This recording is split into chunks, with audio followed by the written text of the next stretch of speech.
사도행전 17장은 데살로니가 또 베레아, 아덴 세 도시에 전도된 기록입니다. 근데 이 세 도시 중에 제게 있어서 가장 인상 깊은 도시가 베레아입니다. 그래서 오늘 베레아 전도에 대해서 따로 본문을 택하여 하나님의 은혜를 받으려고 하는 겁니다. 11절 말씀에 보면 베레아에 있는 사람들은 데살로니가에 있는 사람들보다 더 너그러워서 간절한 마음으로 말씀을 받고 이것이 그러한가 하여 날마다 성경을 상고함으로 이렇게 기록하고 있습니다. 베레아 사람들이 좀 특별했다 그런 뜻이죠. 이 베레아 사람들이라는 말은 베레아에 사는 유대인들을 말합니다. 데살로니가에서 사도 바울의 복음 전도를 방해했던 사람도 유대인들이고, 베레아에서 복음을 듣고 그리고 정말 그런가 그래서 성경을 살펴보면서 말씀을 받았던 이 베레아 사람들도 다 유대인들입니다. 그들이 회당에서 사도 바울이 전도하는 복음을 듣고 그리고 그들이 성경을 날마다 상고했다. 그 점에 대해서 베레아 사람들이 좀 독특했다고 성경은 말하는데 무엇이 달랐다는 뜻일까요? 이 베레아 사람들은 다른 어디 지역에 있는 유대인들보다도 성경이 모든 판단의 절대 기준이다, 이런 생각을 가지고 살았다 그런 뜻입니다. 그래서 사도 바울로부터 복음을 들었을 때 그들도 처음에는 한 번도 들어보지 못한 영생의 복음입니다. 예수 그리스도에 대한 복음을 들었을 때 베레아에 사는 유대인들이라고 처음부터 어떻게 이렇게 선뜻 받아들이기만 했겠습니까? 데살로니가의 유대인들은 깡패를 동원해서 폭행으로 그들을 내어 쫓았지만 베레아 사람들은 선뜻 받아들이지도 않고 그렇다고 거부하지도 않고 그들은 성경을 보면서 지금 이 바울이 전하는 이 복음이 정말 하나님의 말씀인 성경에 합당한 복음이냐 하는 것을 살폈다는 거예요. 그리고 성경을 이렇게 살펴서 보니까 사도 바울이 전하는 복음이 맞구나, 예수님이 예언된 그리스도가 맞구나. 그래서 그들이 복음을 받아들이게 되면서 베레아에 큰 부흥이 일어나게 됐다는 거죠. 12절에 보니까 많은 사람이 예수를 믿고 헬라 귀부인도 남자들도 적지 않은 수가 예수를 믿는 역사가 일어났다는 겁니다.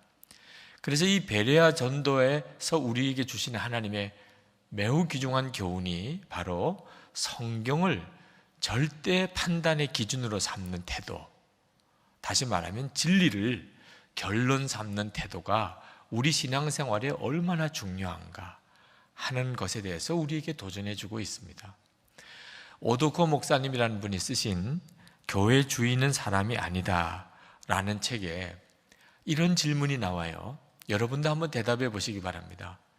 교회 생활을 한 20년 정도 한 사람과 교회 생활을 한 1년 정도 한 사람이 교회 안에서 누가 더 교만할까요?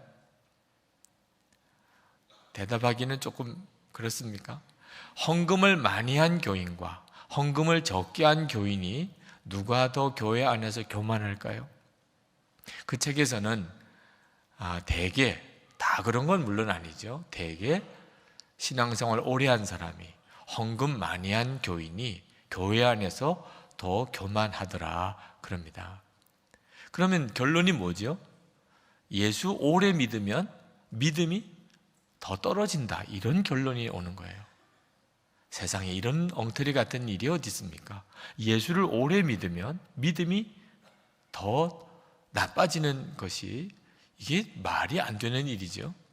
그러나 실제로 그런 일이 교회 안에 있단 말입니다.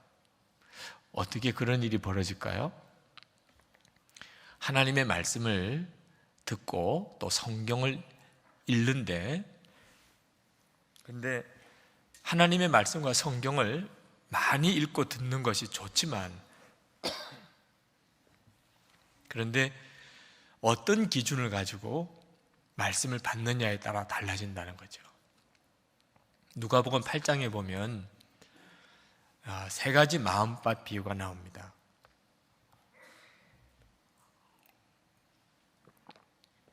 하나님의 말씀을 듣는데 말씀이 길가와 같은 마음을 가진 사람에게도 떨어지고 돌짝밭 같은 마음을 가진 사람에게도 떨어지고 가시떨기 같은 마음을 가진 사람에게도 말씀이 떨어지는데, 말씀이 능력이 있지만 결국은 열매 맺지 못하고 옥토밭 같은 마음을 가진 사람에게 말씀이 100배의 결실을 맺는다는 말씀이 나옵니다.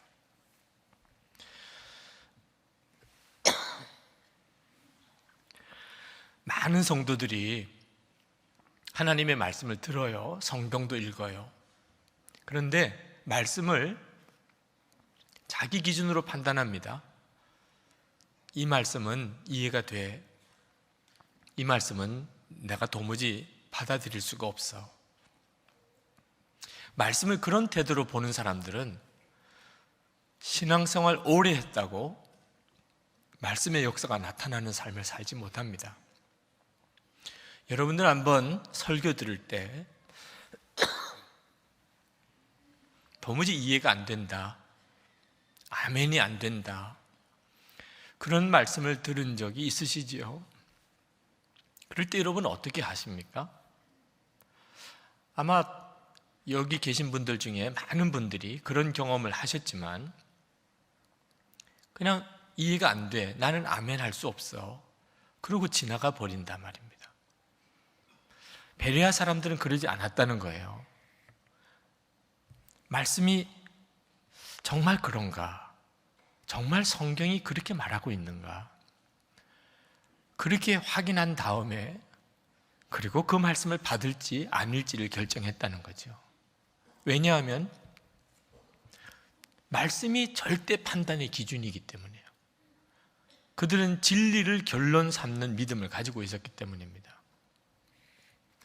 우리도 만약에 베레아 사람들처럼 내 취향과 내 성격으로 말씀을 받지 않고 내 판단과 내 지식으로 말씀을 평가하지 않고 말씀이니까, 하나님이 말씀하셨으니까 그것이 결론이다, 이런 태도를 가지면 말씀이 우리의 삶을 변화시키고 말씀이 100배의 결실을 맺는 역사를 다 경험하게 됩니다.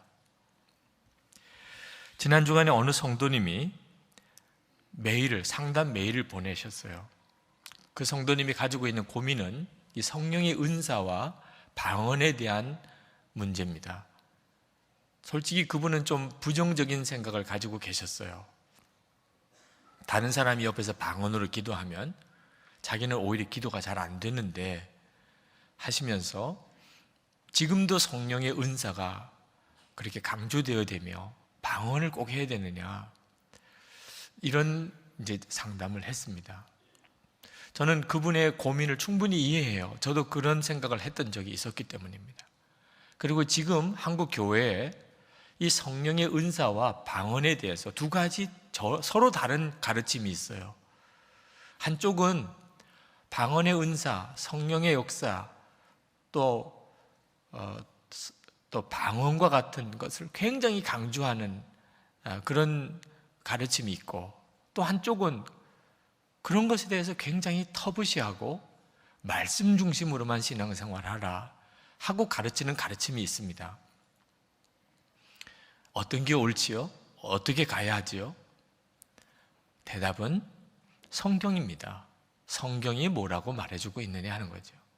성경을 읽어보고 판단하는 수밖에 없습니다.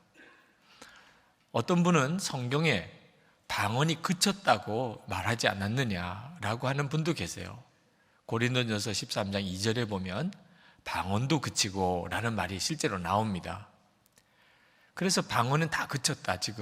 지금은 그때 고린도 교회 당시에는 성경이 없었기 때문에 하나님이 직접 말씀하시기도 하고 그런 예언과 방언의 은사들이 있었지만, 지금은 성경이 완성된 때이기 때문에 방언은 다 그쳤다라고 말합니다. 그러나 성경을 정말 자세히 읽어보면 그렇게 해석되어지지 않는다는 걸 알게 됩니다. 고린도전서 13장 8절 말씀에 보면, 12절 말씀에 보면 우리가 지금은 거울로 보는 것 같이 희미하나 그때에는 얼굴과 얼굴을 대하여 볼 것이요 지금은 내가 부분적으로 아나 그때에는 주께서 나를 아신 것 같이 내가 온전히 알리라. 방언이 그치는 때가 언제냐? 고린도서에서 말씀하고 있는 때는 예수님의 재림하실 때라는 것을 알 수가 있습니다. 방언 그칠 때가 옵니다. 언제 그치지요? 예수님이 재림에 오셔서 이제 이 땅을 완전히 다스리게 될 때는, 그때는 방언이 다 그치죠. 그러나 그때까지는 방언의 은사는 하나님이 우리에게 주시는 매우 중요한 은사라는 것을 성경이 가르치고 있다는 거죠. 성경에 방언에 대한 교훈이 많은데 이유는 방언이 우리 가운데 있기 때문입니다. 중요한 열쇠는 성경이 무엇이라고 가르치고 있느냐 하는 거예요. 많은 성도들이 신앙생활 하면서 자기에게 어떤 스타일이 있다고 이야기를 합니다. 목사님, 저는 아주 성령의 은사 쪽을 사모하는 스타일입니다. 목사님, 저는 아주 말씀 중심의 조용한 그런 스타일의 신앙을 가지고 있습니다. 충분히 가능하지만 여러분, 성경 스타일이 그게 있으면 있지, 성령 충만한 파가 따로 있고 말씀파가 따로 있는 게 아니라는 것을 오늘 여러분 분명하게 마음에 새겨주시면 좋겠어요. 스타일이 있으면 성경 스타일이 있는 거예요. 성경이 말하면 그러면 그게 결론입니다. 성경에 성령의 충만함을 받으라고 했다면 나하고는 좀 잘 안 맞는 스타일 같아도 그 말씀대로 가야 하는 거고, 성경에 말씀 훈련 제자 삼는 사역을 가르쳤으면 또 역시 제자 훈련 받으셔야 하는 거죠. 유기성 목사는 목회를 하는데 어떤 스타일이냐? 어떤 분들은 좀 혼란스러워 하세요. 저희 교회 와서 제자 훈련을 강조하는 것 같으면서도 또 금요 성령 집회에서는 성령의 역사를 강조하는 것 같고, 그래서 도대체 유 목사님은 어느 쪽입니까? 저는 어느 쪽도 없어요. 성경 쪽이지. 성경에 나와 있으니까 그 모든 것이 다 중요하다고 여기는 것입니다. 아미시 공동체의 제일 중요한 핵심 가치가 용서인데, 그들은 용서가 성경에 중요하게 가르쳤기 때문에 그들은 용서를 그 공동체의 핵심으로 삼습니다. 우리가 서로 용서해야 우리도 하나님의 용서를 받는다는 거죠. 이건 신학적으로 논쟁이 될 수 있는 문제이기도 합니다. 우리가 먼저 용서하는 거냐, 하나님이 우리를 먼저 용서하는 거냐, 신학적으로 논쟁거리가 될 수 있는 여지예요. 그래서 그 아미시 사람들에게 질문을 합니다. 그러면 아미시 사람들이 대답이 간단해요. 성경을 보세요. 성경이 말해줄 것입니다. 여러분, 성경이 우리가 우리에게 죄 지은 자를 사하여 준 것 같이 우리 죄를 사하여 주옵시고 그렇다면 우리가 용서해야 하나님이 우리를 용서하시는 게 맞지요. 어떤 사람이 목사님에게 자기가 성경을 3번이나 통독했다는 것을 자랑스럽게 이야기를 하시더래요. 그래서 그 목사님이 그 성도님에게 다시 되물었답니다. 3번 성경 읽으신 거 잘하셨는데 성경은 당신을 몇 번이나 읽으셨습니까? 여러분, 성경을 많이 읽는 것도 중요하지만 성경이 내 삶을 읽게 해줘야 됩니다. 그래야 성경을 진짜 읽은 거예요. 어떤 성도님이 평생을 예수를 믿는다고 해도 성경 한 번 제대로 통독을 못 하셨다가 마음을 결심을 하고 창세기부터 성경 통독을 하면서 구약을 거의 다 읽으셨어요.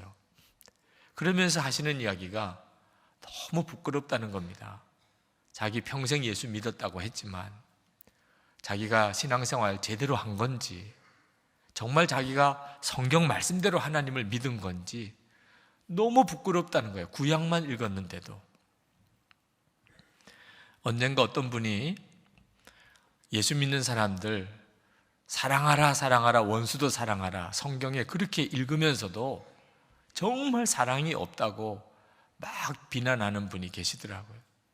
그래서 제가 그분에게 그러시지 마시고 무슨 문제 때문에 그러십니까? 어떤 문제를 어떤 교인을 통해서 겪으셨나요? 그랬더니 그분 하는 이야기가 교인들 사이에 빚을 졌대요. 그런데 원수도 사랑하라고 하나님이 그랬는데 자꾸 갚으라는 거라는 거예요, 자기한테. 그래서 사랑이 없다, 교인들이 정말 사랑이 없다, 자기가 그렇게 생각을 한다는 거죠. 제가 그분에게 그랬습니다. 성경에서 원수를 사랑하라 하는 말씀을 들었다면 내가 그렇게 사랑해야지 라고 읽어야 맞지, 다른 사람 보고 원수 사랑하라 그러니 내 빚 이제 받을 생각하지 마, 이렇게 하면 성경을 바로 읽으시는 건가요? 그러면 성도님에게 돈을 빌려주고 어려움을 겪는 그 교인을 어떻게 사랑하고 계신가요? 그렇게 물은 적이 있습니다. 성경을 많이 읽어도, 성경을 많이 알아도 말씀이 100배로 결실을 맺는 역사가 안 나타나는 이유는 성경이 나를 읽어야지 그냥 성경은 참고서처럼만 생각하는 거예요. 너무나 많은 성도들이 성경을 참고서로 여겨요. 인생 참고서로, 교과서라고 여기질 않는 거죠. 여러분들도 살아오는 동안에 어떤 중요한 결정을 내려야 될 때가 있으셨을 겁니다. 뭐 이사를 가야 되거나 또는 개업을 해야 되거나 자녀들을 혼사를 또 치러야 되거나 이런 중요한 일들이 있을 때 여러분들은 어떻게 결정을 하시나요? 하나님의 말씀이 뭐라고 이때는 가르치는가? 그래서 베레아 사람들처럼 성경을 보면서 하나님의 말씀은 이런 때 어떻게 결정하라고 하나, 그렇게 여러분 결정하고 사십니까? 그렇다면 여러분들의 삶 속에 하나님은 반드시 역사하실 거예요. 그런데 안타깝게도 많은 성도들이 하나님의 말씀은 그저 참고로만 여깁니다. 그러면서 어떻게 다 이렇게 살아, 그렇게 생각하면서 넘어가니 말씀이 말씀되는 역사가 안 나타나는 거죠. 옥토밭이 아니라는 겁니다. 한 번은 돈 때문에 형제와 불화해서 법정에 고소가 들어가게 되는 이런 교우를 상담을 했습니다. 제가 보니까 참 난감해요. 형제들끼리 돈거래가 있었는데 이 문제가 이제 법정 다툼으로까지 갑니다. 그래서 제가 다 용서하세요, 하나님께 진짜 맡기세요, 지금이야말로 그렇게 하셔야 할 때입니다. 그랬더니 그분이 하는 이야기가 목사님은 내 처지가 아니라서 그런다는 거예요. 목사님이 내 처지라면 절대로 목사님도 그렇게 하지 않을 거라는 거예요. 절대로 더 이상 참을 수가 없고 더 이상 넘어갈 수가 없다고. 어떻게 해볼 도리가 없더라고요. 결국은 돈 다 잃어버리고 가족 다 깨어지고 너무너무 비참해지는 겁니다. 이유는 뭐죠? 하나님의 말씀이 결론이 아닌 거예요. 그 사람의 마음에. 하나님의 말씀이 그렇다 하더라도 내 감정에 안 맞으면 안 받아들이는 거예요. 하나님의 말씀이 그렇더라도 그게 내게 어려움을 줄 것 같으면 내가 그 말씀대로 안 하는 거예요. 하나님의 말씀이 내게 절대 기준이 아닌 거죠. 아직도 진리가 결론된 사람이 아닌 겁니다. 그러면 하나님께서도 어떻게 하실 수가 없어요. 여러분, 성도들이 왜 세상에 나가서 다 세상에서 찌들리고 상처받고 세상 영향받고 그렇게 오나요? 세상을 변화시키고 세상에서 승리하고 간증 가지고 하나님께 예배 들어오는 성도가 왜 그렇게 적은가요? 하나님의 말씀으로 본인이 분명하게 서 있지 않으니까 그런 겁니다. 말씀은 그 자체가 능력이에요. 세상을 변화시키는 능력이에요. 그렇지만 성도들인 우리가 하나님의 말씀을 결론 삼는 분명한 자세를 가지고 말씀으로 우리가 세워져야 하나님이 우리를 통해 세상을 변화시켜내게 되는 겁니다. 사도 바울이 몸에 깊은 병이 있었습니다. 하나님께 고쳐달라고 3번을 간절히 기도를 했습니다. 그런데 하나님이 응답을 주시기를 내 은혜가 내게 족하도다, 이는 내 능력이 약한 데서 온전하여짐이라 라고 말씀을 주셨어요.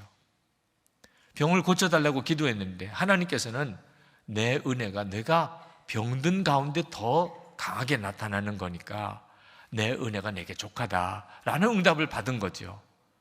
그 다음에 사도 바울은 그 말씀을 결론 삼았습니다. 더 이상 고쳐달라고 기도 안 했어요.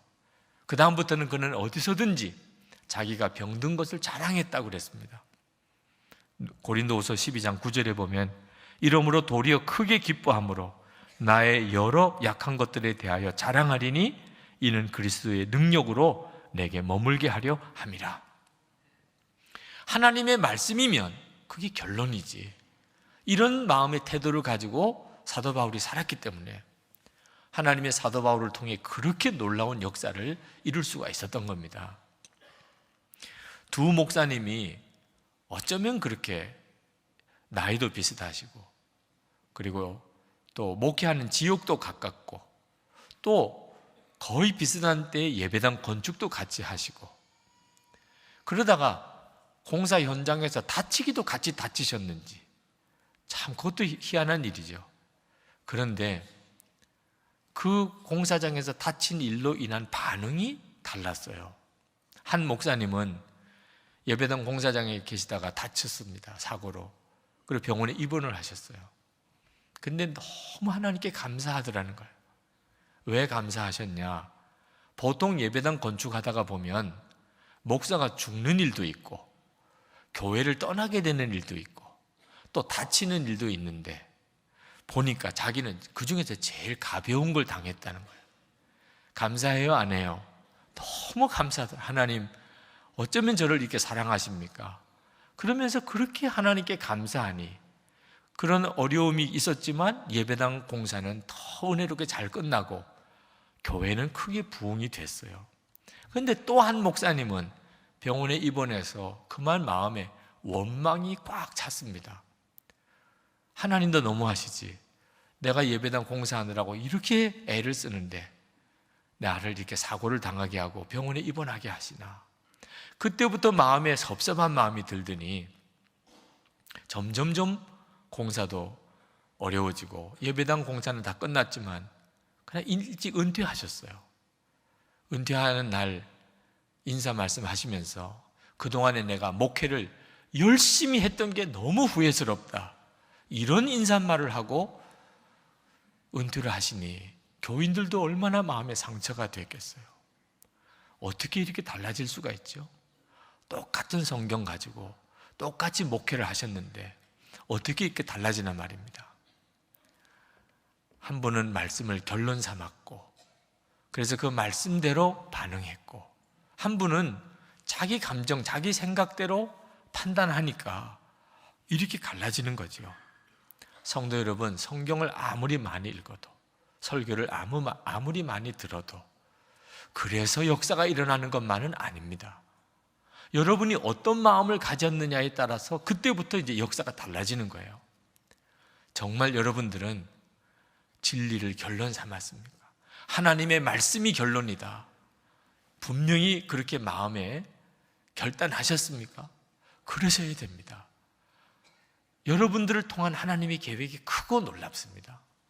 여러분이 예수 그리스도 안에서 정말 구원받고 영생을 얻는 삶을 살려면 반드시 그리해야 되죠.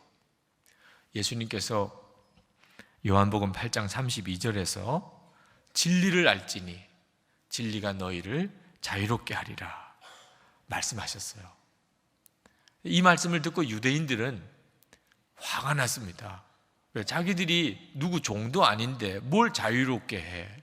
우리가 다 자유인인데. 예수님께서 말씀하신 것은 그 유대인들이 죄의 종이라는 뜻으로 말씀한 거죠. 신부는 자유인일지 몰라도 실제로는 죄의 종이더란 말입니다. 우리가 그랬지 않습니까? 우리가 다 죄의 종이었잖아요. 죄를 짓고 싶어서 지은 겁니까? 죄가 저절로 지어지니까 죄를 지은 거죠. 그런데 우리가 어떻게 죄에서 자유함을 얻었습니까? 진리의 복음 때문입니다. 예수님의 십자가의 복음이 우리를 죄에서 자유하게 해 주었죠. 로마서 5장 8절 9절 말씀 우리 같이 한번 읽으실까요? 우리가 아직 죄인 되었을 때에 그리스도께서 우리를 위하여 죽으심으로 하나님께서 우리에 대한 자기의 사랑을 확증하셨느니라. 그러면 이제 우리가 그의 피로 말미암아 의롭다 하심을 받았으니 더욱 그로 말미암아 진노하심에서 구원을 받을 것이니. 아멘. 하나님께서 다 하셨다는 거예요. 예수님의 십자가에서 우리의 죄를 위하여 예수님의 십자가에 죽으시고 예수님이 흘리신 그 피로 우리를 모든 죄에서 깨끗게 하셨다는 겁니다. 이 복음의 진리가 우리를 죄에서 자유하게 만든 거예요. 할렐루야. 요한일서 1장 17절에 보면, 요한일서 1장 7절에 보면 그 아들 예수의 피가 우리를 모든 죄에서 깨끗하게 하실 것이요. 예수님의 십자가의 복음이 누구든지 그것을 믿는 자에게는 모든 죄에서 그를 정결하게 하셨습니다. 이제는 우리는 죄의 종이 아니에요. 그렇지만 이 놀라운 복음도 진리를 결론 삼는 사람에게만 그것이 이루어져요. 진리를 결론 삼는 사람에게. 주님의 말씀이 결론이다. 복음이 결론이다. 진리가 결론이다. 그렇게 믿음을 가진 사람에게 이 십자가의 속죄의 복음이 그에게 이루어지는 거예요. 만약에 나는 그 말씀을 믿을 수가 없어. 어떻게 예수님이 십자가에 죽으신 것이 내 죄가 씻음을 받는 거야? 이런 사람에게는 이 놀라운 복음이 그에게 임하지 못합니다. 나는 죽고 예수로 사는 이 놀라운 십자가의 복음도 마찬가지입니다. 많은 교인들이 자기가 죽었다는 사실이 믿어지지 않는다는 거예요. 또 어떤 교인들은 정말 죽는 게 제일 힘들다는 거죠. 왜 그렇습니까? 정말 죽는 게 힘들어서 그렇습니까? 아닙니다. 진리를 결론 삼는 믿음을 가지고 있지 않기 때문이에요. 맥박 집어보고 난 안 죽었는데 이러니까 안 되는 거예요. 하나님께서 말씀하셨잖아요. 우리에게 이미 우리 자신이 예수님과 함께 십자가에 죽었다는 놀라운 복음을 말해주고 있잖아요. 로마서 6장 6절입니다. 우리가 알거니와 우리 옛사람이 예수와 함께 십자가에 못 박힌 것은 죄의 몸이 멸하여 다시는 우리가 죄에게 종노릇 하지 아니하려 함이니. 이것이 세례받을 때 믿음이에요. 여러분이 다 세례받으셨다면, 여러분은 예수님과 함께 이미 장례식을 치렀다고 성경은 말하고 있습니다. 남은 것은 믿느냐 안 믿느냐 하는 것이에요. 이 진리를 결론 삼은 사람은 나는 죽은 사람입니다. 이제 예수님이 내 생명이세요. 그러나 나는 안 믿어져. 그런 사람에게는 이 말씀은 절대로 그를 자유하게 해줄 수가 없어요. 사도 바울이 갈라디아서 2장 20절에 이 로마서 6장 6절의 진리를 자기 고백으로 삼지요. 내가 그리스도와 함께 십자가에 못 박혔나니 이제는 내가 사는 것이 아니요 내 안에 그리스도가 사시는 것이라. 사도 바울이 왜 그렇게 능력 있는 사도가 되었나요? 나는 죽고 십자가로 사는, 예수로 사는 이 놀라운 십자가의 복음을 결론 삼으니까 그의 삶 속에 예수님의 능력이 나타난 거죠. 여러분, 구원의 놀라운 축복이, 예수로 사는 이 놀라운 축복이 진리를 결론 삼는 사람에게 임하는 것입니다. 그러나 구원받고 영생 얻는 것만 아니에요. 우리의 삶의 모든 영역에서 하나님의 말씀을 결론 삼는 태도를 가질 때 우리의 삶 전체에서 하나님의 역사가 나타나게 됩니다. 베레아 사람들이 바로 그렇게 예수를 믿은 거예요. 복음을 듣고, 그리고 이것이 정말 성경 말씀 그대로인가 말씀으로 확인해보고 맞구나, 그러면 결론인 거죠. 그래서 그들 안에 하나님의 놀라운 부흥이 임한 겁니다. 저희 장모님께서 얼마 전에 폐암 수술을 하셨습니다. 그래서 폐를 절개하는 수술을 하셨는데 수술 후에 정말 회복하는 과정이 힘드셨어요. 그렇게 힘들어 하셨어요. 기침을 그렇게 많이 하시고 가슴이 조이는 통증을 호소하시고 그렇게 힘드시니까 무슨 밥맛이 있으시겠습니까? 그런데도 식사 시간에 앉으시면 그러면 한 공기 밥 그리고 국하고 반찬을 깨끗이 다 드시는 겁니다. 식사하시다가 몇 번씩 기침이 나서 가슴에 통증이 와서 자리를 옮기셨다가 그리고 또 앉으셨다가 저 같으면 더 이상 못 먹겠다고 그러실 만한데 그걸 다 드시는 겁니다. 저희 어머니 마음에 내가 수술하고 빨리 회복이 되어야 다른 사람의 내가 지면 안 되고 그리고 아직도 내가 할 일이 많은데 이런 생각을 하시고 마음에 결심을 하셨어요.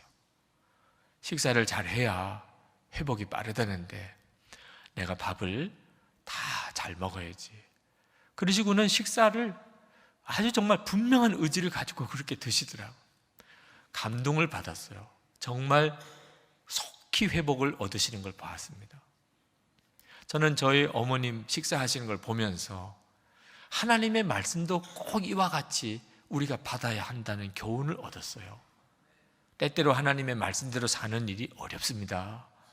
어떤 때는 죽을 것 같고 그 말씀대로 하면 손해보는 거고 그 말씀대로 하기가 도무지 내 감정이 허락하지 않고 그러나 여러분 그때에 명심하셔야 돼요. 우리의 육신의 회복을 위해 식사가 중요하듯이 내 심령의 충만함을 위해 하나님의 말씀이 결정적인 것이에요. 하나님의 말씀을 내 삶의 결론 삼아야 비로소 하나님의 역사가 나타나는 겁니다. 저는 처음에 설교를 할 때 주제 설교를 했습니다. 제가 어떤 설교를 할 거다 하는 것을 먼저 마음에 정하고 그리고 성경구절, 해당되는 성경구절을 찾아서 그렇게 설교를 했어요. 근데 설교를 하면서 목사님은 같은 이야기 또 하고 같은 이야기 또 하고 이런 평가를 받았습니다. 그럴 수밖에 없는 것이 설교가 제 안에서부터 나왔으니 제가 가지고 있는 생각의 범위를 계속 맴도는 거죠. 어떤 교인들은 목사님이 어떤 의도를 가지고 설교를 하신다는 그런 비판을 하시는 분도 있었습니다. 절대 그렇지 않다고 강변했지만 그러나 제 마음속에 이런 설교를 해야 되겠다 이런 생각이 있었다는 사실을 부인할 수가 또 없더라고요. 고민이 되었어요. 내가 이거 어떻게 설교를 해야 되나 마음에 깨달아지는 것이 제가 설교하면서 내 마음속에 있는 생각이 설교의 교과서고 성경은 설교의 참고서라는 걸 깨달았어요. 야, 이러면 안 되겠구나. 설교는 성경이 말하게 해야지. 성경이 설교하게 해야 되고 저는 도구일 뿐이지. 그때 제 마음의 결심을 한 것이 내가 주제 설교를 하지 않고 강해 설교를 해야 되겠다. 성경을 하나 택하고 처음부터 끝까지 그냥 성경을 읽어가면서 설교하는 강해 설교를 해야 되겠다고 결정했어요. 처음에는 상당히 걱정이 되었습니다.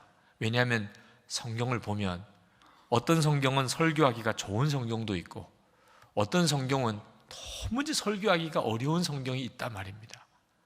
그런데 강해 설교를 하면 처음부터 끝까지 다 설교를 해야 되는데 그걸 감당할 수 있을까? 그러나 제 마음속에 더 이상 설교를 내가 하는 설교를 해서는 안 되고 하나님의 말씀이 설교하도록 해야 하겠다. 그렇게 결단하고 강해 설교를 시작을 했습니다. 쉽지 않은 일이었어요. 그렇지만 성도들은 어떤지 모르겠지만 설교하는 저에게는 얼마나 은혜가 되는지 몰랍니다. 말씀을 설교 준비하면서 저는 하나님의 음성을 들어요. 제가 의도했던 말씀이 아닙니다. 성경을 강의하며 설교하기 때문에 제가 설교하고 싶은 내용을 설교하는 게 아니에요. 성경을 그대로 보고 성경이 말하는 것을 설교하는 거죠. 매번 설교 준비할 때마다 제가 먼저 은혜를 너무너무 받습니다. 그리고 또 하나 강해 설교를 하면서 하나님께서 제 사역과 목회를 이끌어 가시는 것을 보았어요. 하나님의 말씀이 저를 가르치는 겁니다. 말씀을 설교하면서 읽으면서 하나님이 원하시는 것을 깨달아요. 주님이 제게 지시하는 것을 듣습니다. 그렇게 갔어요. 그리고 여기까지 온 겁니다. 성도 여러분, 여러분의 삶도 목사의 삶과 다르지 않습니다. 정말 하나님께 여러분의 삶을 맡겨야 하는데, 그러려면 말씀을 결론 삼는 태도를 가지고 있어야 합니다.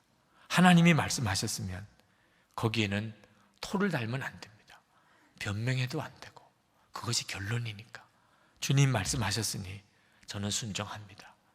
여러분이 이 태도를 분명히 가지면 반드시 여러분의 심령이 부흥이 오고 하나님의 역사가 나타나게 됩니다. 자, 우리 다 같이 기도하십시다. 하나님, 그동안에 제가 말씀을 그저 참고서 정도로만 생각했습니다. 근데 하나님, 제가 이제는 말씀을 교과서 삼겠습니다. 진리를 결론 삼겠습니다. 하나님, 말씀이 100배의 결실을 맺는 삶을 제게 주시옵소서. 기도합시다. 빌리 그레이엄 목사님의 따님 앤 그레이엄 목사님이라고 계십니다. 그 목사님이 한 번은 어느 집회에서 말씀을 전하시는데 성가대석이 설교단 뒤쪽에 배치되어져 있었던 그런 교회였다고 그럽니다. 말씀을 전하시는데 성가대석 쪽에서 아주 소란스러운 소리가 들리고 또 쿵쾅거리고 하는 발걸음 소리도 들리고, 그래서 설교하는 일에 굉장한 어려움이 있었다고 그래요. 그런데 목사님 생각하기에는 아마 강사가 잘 안 보이니까, 또는 또 모니터 스피커가 잘 안 돼서 말씀을 잘 들으려고 자리를 옮기려고 하나 보다, 이렇게 생각하고 돌아보면 말씀이 끊길 것 같아서 그냥 가능하면 신경 쓰지 않고 설교하려고 상당히 애를 썼답니다.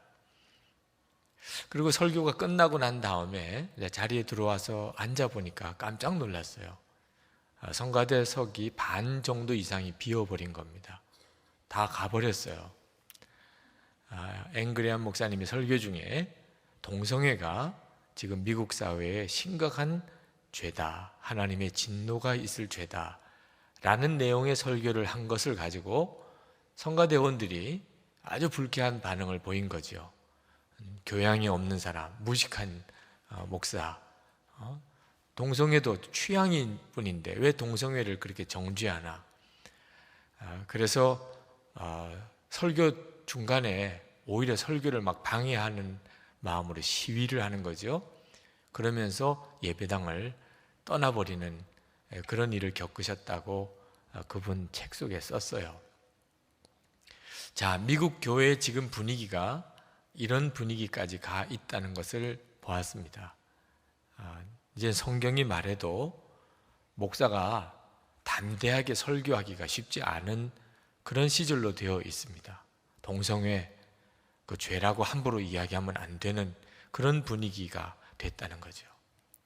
저도 설교할 때 우리 교우들의 반응이 때때로 신경이 쓰이기도 합니다.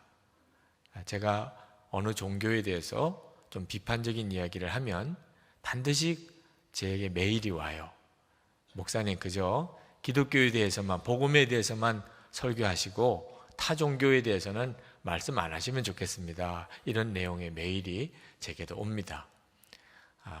우리가 살고 있는 지금 시대가 바로 그런 특성을 가지고 있는 시대입니다. 어떤 것이든지 절대적인 것을 인정하지 않으려는 그런 시대. 기독교 좋아요. 다른 종교도 다 좋잖아. 그래서 성경에 대해서, 복음에 대해서 말하는 건 좋은데 다른 종교에 대해서는 비판하지 말자. 그런 말을 들으면 너무 편협하고 무식하고 교양이 없고 이렇게 받아들이는 시대가 지금 우리들의 시대입니다. 이런 시대를 포스트 모던 시대라고 말합니다. 절대적인 것을 인정하지 않는 그런 시대죠. 전도하기가 굉장히 어려워진 시절이 되었습니다.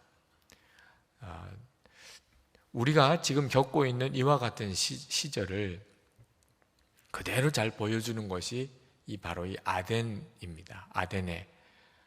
지금 아데네의 여기 분위기가 바로 지금 우리가 겪고 있는 그대로의 분위기예요. 하여튼 모든 종교를 다 인정하고 모든 철학을 다 받아들이는 정말 포스트 모던 시대의 분위기를 그대로 가지고 있는 바로 이 아데네에 사도 바울이 전도를 하러 들어간 겁니다. 근데 성경학자들과 많은 분들이 사도 바울의 이 아테네 전도를 실패라고 해석을 합니다. 그렇게 해석하는 분들이 많아요. 이유는 이 아테네에서는 전도하고 난 다음에 아테네 교회가 세워졌다는 기록이 안 나옵니다. 그러니까 실패라고 보는 거죠. 또 어느 도시에 가서도 핍박도 있었지만 예수를 믿은 사람이 많았다는 표현이 꼭 나옵니다.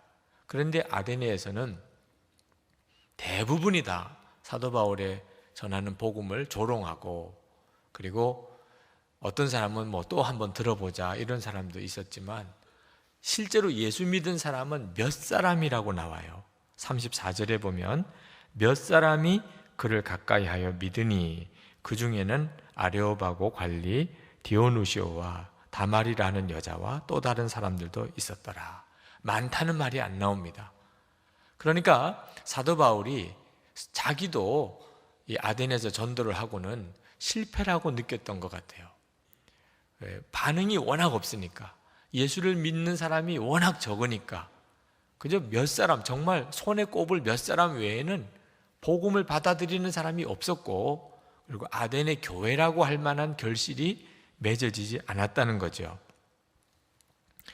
그러면 아덴에서 왜 이렇게 결실이 없었을까? 핍박이 심해서 그런가? 아니에요. 핍박이 전혀 없었어요. 아덴에서는. 아덴에서는 오히려 사도 바울에게 그 아레오바고, 그 아데네의 공적인 회의석상이기도 합니다. 그 아레오바고에 서서 마음껏 전도하라. 너가 하고 싶은 말 다 해봐. 너 말 한번 들어보자. 이랬던 분위기예요. 분위기가 좋았죠. 아데네에서는, 전도하는 입장에서는. 뭐 돌 던지고 깡패 동원해서 해코지하는 이런 일이 없는 그런 곳이었는데 전도 결실은 너무 나오지 않았던 거죠. 자, 사도 바울은 왜 그랬을까? 스스로 생각하기에 내가 논쟁을 했나 보다. 전도를 한 게 아니고. 그런 마음을 가졌던 것 같아요. 그래서 사도 바울 서신에 보면은 논쟁을 하지 말라는 이야기가 나옵니다. 디모데 전서 6장 20절에 보면 디모데야, 망령되고 헛된 말과 거짓된 지식의 반론을 피함으로 내게 부탁한 것을 지키라. 그리고 디모데후서 2장 23절에 보면 어리석고 무식한 변론을 버리라. 이에서 다툼이 나는 줄 알미라. 사도 바울이 이 복음 전도는 논쟁 가지고는 안 되는 거구나 하는 것을 아덴에서 절실히 느낀 것 같아요. 이 아덴 사람들은 철학자들입니다. 아덴은 당시에 세계 철학의 중심지였어요. 온갖 종류의 철학자들이 다 모였고 늘 그들은 새로운 철학을 이야기하는 것을 즐기고 살았던 사람들입니다. 그래서 사도 바울이 그 철학자들이 너도 한번 할 이야기가 있으면 해보라 그러니까 나도 철학을 공부할 만큼 했어. 나도 당신들보다 조금도 뒤떨어지지 않아. 그러면서 아덴에서 전도는 다른 데 전도와 조금 다르게 사도 바울이 상당히 철학적인 접근을 해 들어갑니다. 그러면서 복음을 전했던 거죠. 그런데 이 논쟁에서 이겼다고 전도가 되는 거 아닌 거 아시죠? 여러분이 전도해 보면 다 경험하셨을 거예요. 예수 믿어야 된다고 논쟁을 해서 상대방을 확 꺾어 놓으면 그 사람이 아이고 그러네 그러고 교회 나온다. 이건 단순한 생각이지요. 논쟁에서 지면 기분이 나빠요. 기분이 나쁘니까 더 안 믿게 되지요. 그래서 논쟁은 전도에 아무 도움이 안 됩니다. 사도 바울이 그 점이 너무 후회가 됐던 모양입니다. 그래서 이 아덴 다음에 갔던 곳이 고린도인데, 그 고린도 교회에 보낸 편지에 그 고린도에 갔을 때 사도 바울의 심정을 썼어요. 고린도전서 1장 2장에 보면 그때 사도 바울이 너무너무 마음이 무너졌던 걸 읽을 수 있습니다. 고린도전서 1장 20절부터 22절까지를 보면 지혜 있는 자가 어디 있느냐, 선비가 어디 있느냐, 이 세대에 변론가가 어디 있느냐. 참 사도 바울로서는 마음 아픈 이야기를 하고 있어요. 변론가가 어디 있느냐. 그건 아데네에서 전도할 때 그가 절실히 느꼈던 거죠. 하나님께서 이 세상의 지혜를 미련하게 하신 것이 아니냐. 하나님의 지혜에 있어서는 이 세상이 자기 지혜로 하나님을 알지 못하므로 하나님께서 전도에 미련한 것으로 믿는 자들을 구원하시기를 기뻐하셨도다. 유대인은 표적을 구하고 헬라인은 지혜를 찾으나, 여기 이 헬라인이 바로 아데네 사람들입니다. 우리는 십자가에 못 박힌 그리스도를 전하니. 그러니까 사도 바울이 아데네에서 전도하고 깨달은 것이 십자가 복음만 미련하게 전하는 것이 제일 좋은 방법이구나. 괜히 사람들 철학을 가지고 이렇게 논쟁처럼 이렇게 전도하는 게 아무 효과가 없는 거구나. 고린도전서 2장 1절부터 3절까지 보면 고린도에 갔을 때 사도 바울의 심정을 말합니다. 형제들아, 내가 너희에게 나아가 하나님의 증거를 전할 때 말과 지혜의 아름다운 것으로 아니하였나니, 내가 너희 중에서 예수 그리스도와 그가 십자가에 못 박힌 것 외에는 아무것도 알지 아니하기로 작정하였습니다. 내가 너희 가운데 거할 때에 약하고 두려워하고 심히 떨었노라. 그러니까 사도 바울이 아데네에서 전도를 끝내고 고린도로 갈 때 너무너무 두려웠다는 거예요. 전도에 좌절감이 생겼다는 거예요. 내가 전도를 할 수가 없다. 나는 전도할 자격도 없고 능력도 없구나. 이런 너무 깊은 좌절에 빠졌다는 거죠. 자, 이것이 바로 우리가 요즘에 전도할 때 겪는 일이에요. 요즘에 우리가 전도할 때 전도하면 붙들려 들어가서 감옥에 갑니까? 절대 그런 일은 없어요. 그죠? 전도 마음대로 할 수 있는 종교의 자유가 있습니다. 그렇지만 사람들이 복음에 대하여 반응이 너무 냉정해요. 전혀 반응을 안 보여요. 우리는 열심히 전도를 해보려고 하지만 사람들이 기독교만 절대적인 종교냐? 기독교가 오히려 너무 편협하다. 모든 종교는 다 구원의 길이 있지 않느냐? 이런 반응을 가지고 있어서 전도가 어려움이 없이 자유롭지만 전도의 결실은 너무 없는 시대에 우리가 살고 있습니다. 사회도 변했고 사람들도 변했어요. 자, 이런 때에 어떻게 전도를 할 겁니까? 성도 여러분, 답은 시대가 변하고 사람이 변했기 때문에 전도 방법을 바꾸고 전도 메시지를 바꿔야 하는가? 아니에요. 시절이 바뀌고 사람이 바뀌어도 전도는 방법에 있는 게 아니고 새로운 메시지에 있는 게 아니고 전도하는 사람의 마음에 복음이 진짜 기쁨이 되고, 그리고 전하지 않으면 견딜 수 없는 불과 같은 감동이 되어야 전도가 되는 거예요. 사람들이 다 전도를 안 들으려고 그러고, 그리고 사람들의 생각이 어떤 절대적인 구원의 복음을 거부해도 전도의 역사는 그 전도자에게 달린 겁니다. 전도자의 마음에 복음이 진짜 기쁜 소식이고 전하지 않으면 견딜 수 없는 마음이 있으면 전도가 되고요. 그게 없으니까 전도가 안 되는 거예요. 사도 바울이 아데네 전도를 끝난 다음에 실패했구나 이런 생각을 했었지만 그건 짧게 봐서 그래요. 길게 보면 사도 바울의 아데네 전도는 절대로 실패가 아닙니다. 지금 그리스라는 나라를 생각해 보세요. 이 그리스라는 나라는 정교회가, 기독교죠, 정교회가 국교가 되어 있는 나라입니다. 그리고 98%가, 물론 명목상의 그리스도인들이 많지만 98%가 자기는 그리스도인이라고 그렇게 고백하는 나라가 되었어요. 자, 아데네에서 당장 열매가 없었던 걸 생각하면 이거 엄청난 일이죠. 그때 사도 바울이 아데네에서 복음을 전한 것 때문에 지금 얼마나 놀라운 전도의 열매가 맺어져 있나요? 그러니까 전도가 안 된 것 같고 사람들이 다 거부한 것 같아도 하나님은 그 전도를 놀랍게 쓰셨고 그리고 역사를 일으킨 거예요. 사도 바울이 이 아데네에서 어떻게 전도를 했을까? 자, 철학자들이 이제 아레오바고에 사도 바울을 세워놓고 당신 하고 싶은 이야기 한번 해보라 했을 때 그 말씀을 듣는 사람들이 전부 철학 박사들이에요. 여러분 같으면 어땠을까요? 만약에 대학 교수님들이, 그것도 철학 전공 박사들이 쫙 모여서 여러분에게 너가 믿는 예수님의 복음에 대해서 한번 이야기해 보시오. 그러면 여러분 얼마나 스트레스 받을까? 야, 도대체 무슨 이야기를 해야 되나? 철학 박사들인데 내가 무슨 말을 해서 저 사람들을 설득시키나? 아마 그럴 거예요. 그런데 성경은 전혀 다르게 이야기합니다.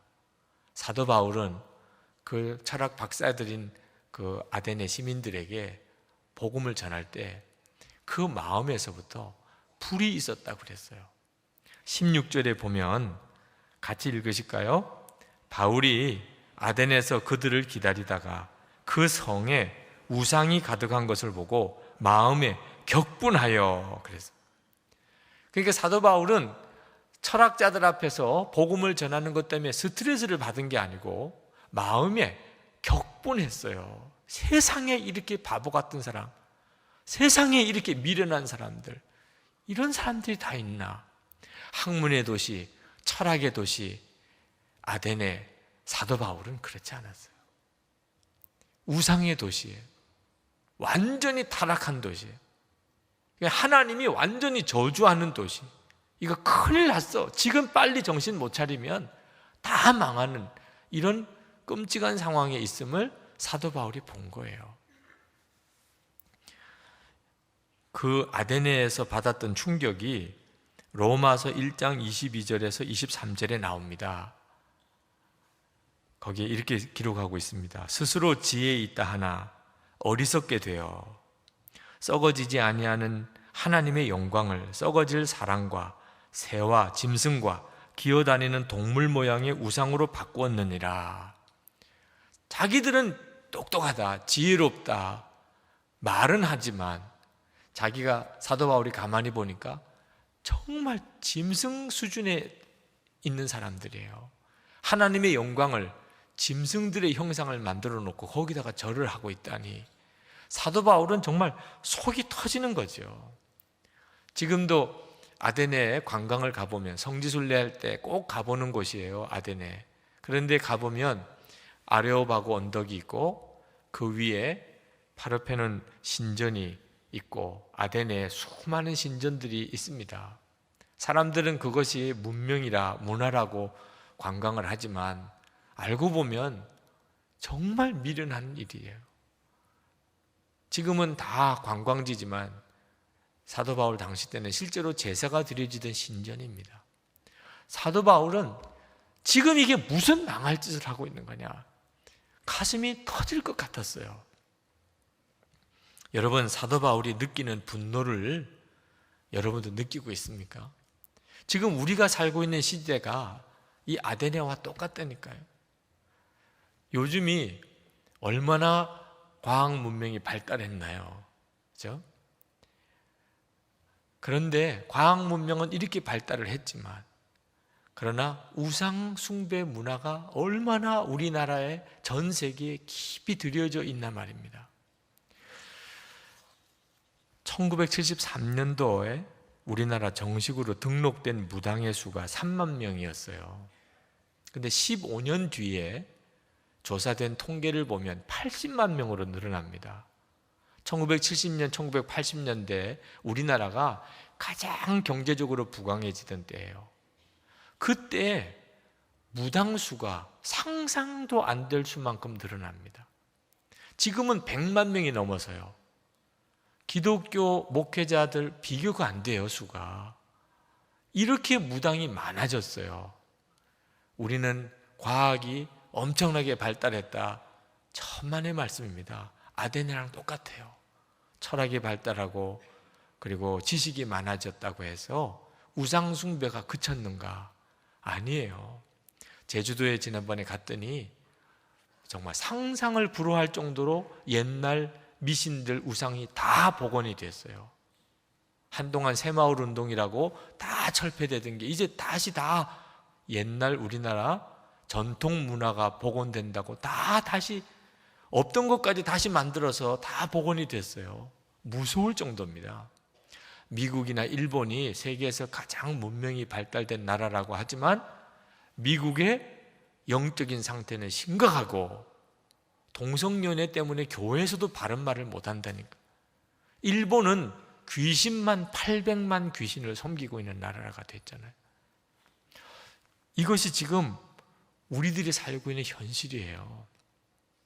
이런 현실에서 여러분들의 마음이 사도 바울처럼 분합니까? 이게 뭐야 도대체? 아니 망할 짓을 하고 있잖아. 여러분 마음이 그렇습니까? 가슴이 터질 것 같이 안타깝습니까? 여러분들이 복음이 진짜 기쁜 소식이라고 전하지 않으면 견딜 수 없는 소식이 그렇게 되어 있습니까? 이번에 부흥회를 하는 기간 중에 우주인을 만났습니다. 외계인 아니고 우주인. 달 우주 왕복선을 타고 우주를 갔다가 온 우주인. 1985년에 최초로 우주 왕복선을 타고 우주를 다녀왔던 바투 박사라고 하는 분을 이번 부흥회 기간 중에 만날 기회가 있었어요. 식사를 같이 하고. 근데 이분이 저 은평구에 천사원이라고 하는 고아원을 방문해 오셨어요. 그 고아원을 설립하신 분 중에 그분의 누님이 계십니다. 선교사님이. 그래서 한국에 갈 때 꼭 방문하라고 부탁을 받고 오셨더라고요. 우주인이 왔다 그러니까 그 은평구 일대에 있는 초등학교, 중학교 아이들이 얼마나 많이 모였는지, 그리고 얼마나 질문이 많은지 질문을 중단해야 됐다는 거예요. 그렇게 관심이 많아요. 우주에 갔다 왔다는 거 하나만 가지고도. 어땠냐고, 우주에 가면 어떠냐고, 어떻게 하면 우주에 갈 수 있느냐고. 사람들의 관심이 그렇게 많아요. 지금도 말입니다. 정말 복음에는 사람들이 반응하게 돼 있는데 우주에만 갔다 온 사람에게도 그렇게 반응이 되니, 사도 바울은 어떤 사람입니까? 우주 정도가 아니에요. 3층천에 갔다 온 사람입니다.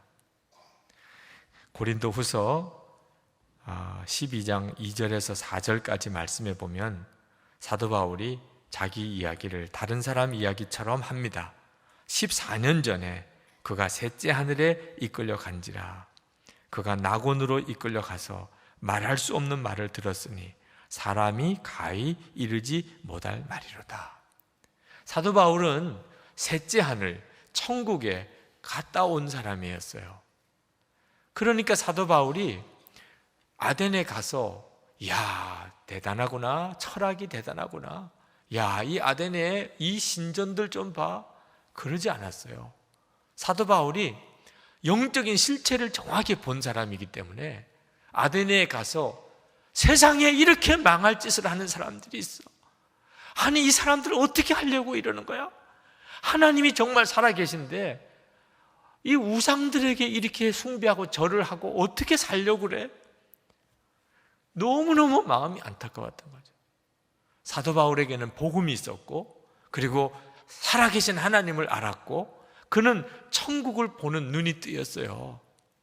그러니까 사도 바울은 그 당대 철학자들 앞에서 그는 강력한 복음을 전할 수 있었던 거죠. 여러분들 중에도 아유 목사님 나도 3층천에 한번 갔다 오면 나도 사도 바울처럼은 하겠어요. 이런 분들도 아마 계실 겁니다. 틀림없이 그럴 겁니다. 아마 여러분들도 3층천에 갔다 올 경험이 있다면 아마 사도 바울처럼 다 전도자가 되셨을 거예요.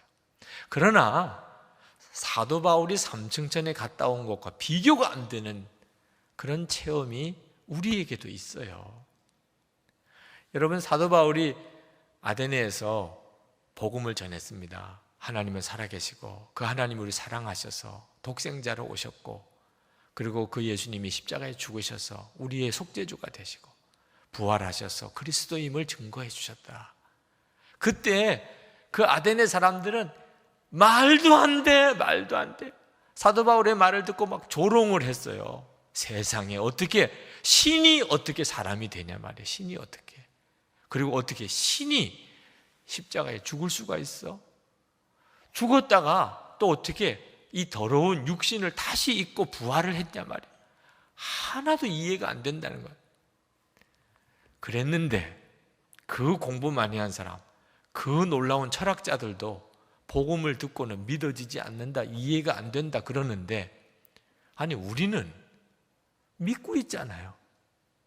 하나님이 사람의 몸을 입고 이 땅에 오시고, 그리고 우리를 위해 예수님의 십자가에 죽으시고, 그리고 그 예수님의 보혈로 우리가 구원받았고, 예수님은 죽었다가 사흘 만에 부활하셨고, 그리고 성령으로 지금 내 안에 와 계시다는 사실을 믿으세요? 안 믿으세요? 믿어지세요? 안 믿어지세요? 믿어지시잖아요. 이런 엄청난 기적이 우리 안에 일어나고 있단 말입니다.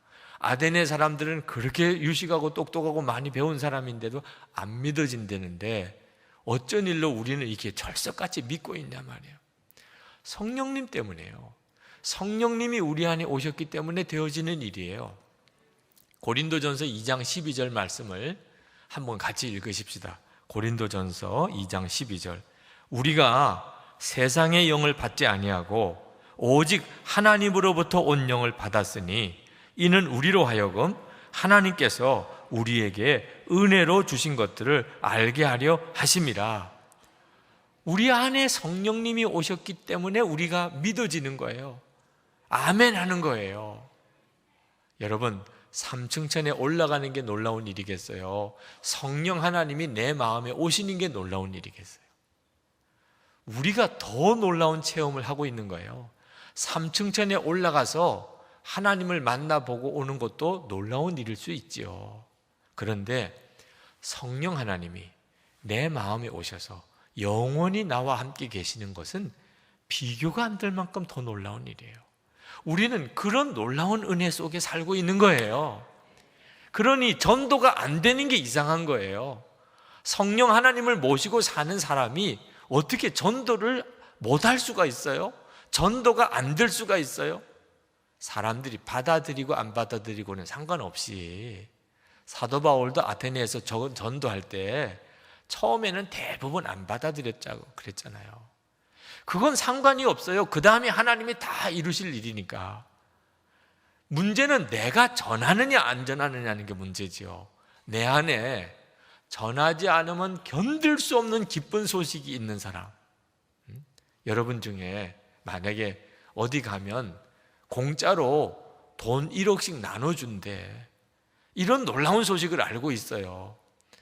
여러분만 몰래 가서 돈 받아오는 게 아니고 정말 안타까운 사람, 찢어지게 가난한 사람, 정말 당장 먹을 게 없어 죽을 것 같은 사람이 있으면 말 안 해주면 죄지요. 말 안 해주면. 진짜 여러분의 마음에 기쁜 소식이 있으면 안전하고 견딜 수가 없는 거죠. 그 기쁜 소식이 여러분에게 있느냐 하는 거예요. 사람들이 야유하고 말쟁이라고 그러고 예수 믿는 사람은 말로는 못 당해요. 말로는. 예수 믿는 사람은 한강에 빠뜨려도 사는데 입은 뜨니까 별의별 말을 다 해도, 기독교를 개독교라고 막 모욕적인 표현을 하고 해도 내 안에 복음이 진짜 복음이고 기쁜 소식이고 감격인 사람은 전도를 안 하고 못 견딘다니까요. 그리고 그렇게 전하는 전도로 복음이 전해지고 구원받는 사람이 생기고 전혀 변할 것 같지 않은 지역과 나라가 바뀐단 말입니다. 그러니까 전도는 세상이 변한 게 문제가 아니고 우리 안에 더 이상 복음이 기쁨이 안 되는 게 문제예요. 오늘 우리 박기상 집사님 양육 간증할 때 당신은 행복하십니까? 새가족 첫 번째 메시지. 근데 나는 행복한 것 같지가 않다. 솔직히 예수 믿어도. 여러분 그렇습니까? 여러분 행복하신가? 아닌데, 나 행복하지 않은데. 그러면 여러분 이번 전도 집회 와요. 여러분은 전도할 사람이 아니고 전도 받아야 될 사람. 예수를 믿었다고 하는데 전도가 안 돼.